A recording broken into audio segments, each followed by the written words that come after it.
Hai teman-teman, perkenalkan nama saya Fitri Girsang. Saya dari Universitas Katolik Santo Thomas, Prodi Pendidikan Bahasa dan Sastra Indonesia.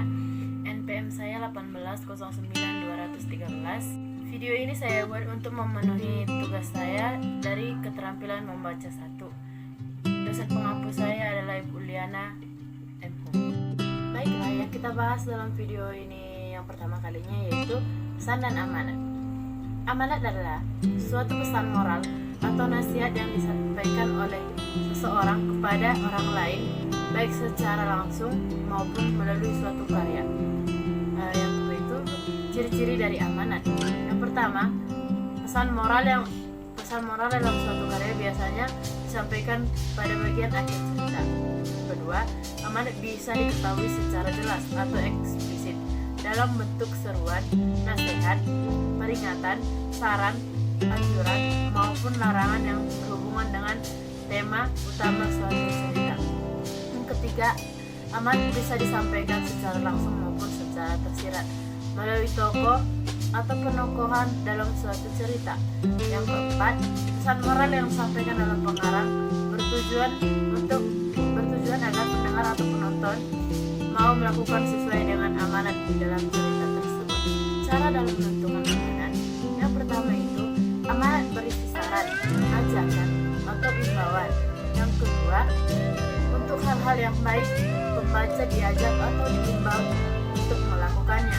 Yang ketiga, untuk hal-hal negatif, pembaca diimbau untuk tidak melakukan atau biasanya ditandai dengan penggunaan kata jangan. Kedua itu kesimpulan.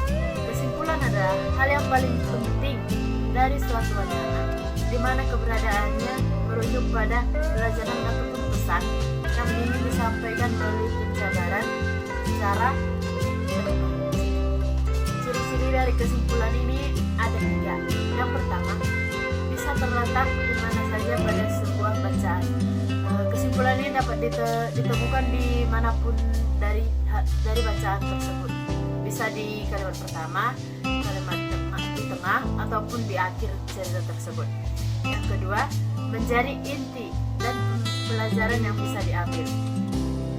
Yang ketiga, hal yang bisa ditarik, misalnya jawaban dan pokok dari sebuah permasalahan. Cara menentukan kalimat kesimpulan ada beberapa. Yang pertama, scanning wacana. Kamu tidak perlu membaca keseluruhan tulisan tersebut. Cukup dengan mencari, memilah dan mengutip kata kunci ataupun ide pokok soal tersebut. Yang kedua, teknik generalisasi.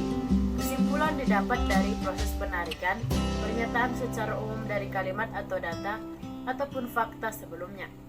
Yang ketiga, teknik analogi. Maksudnya teknik analogi ini yaitu membandingkan dua hal yang berbeda tapi masih mengandung kesamaan pada sisi tertentu dalam bacaan tersebut. Sekianlah hasil dari pemaparan saya. Jika ada kata-kata yang salah dalam penyampaian saya minta maaf.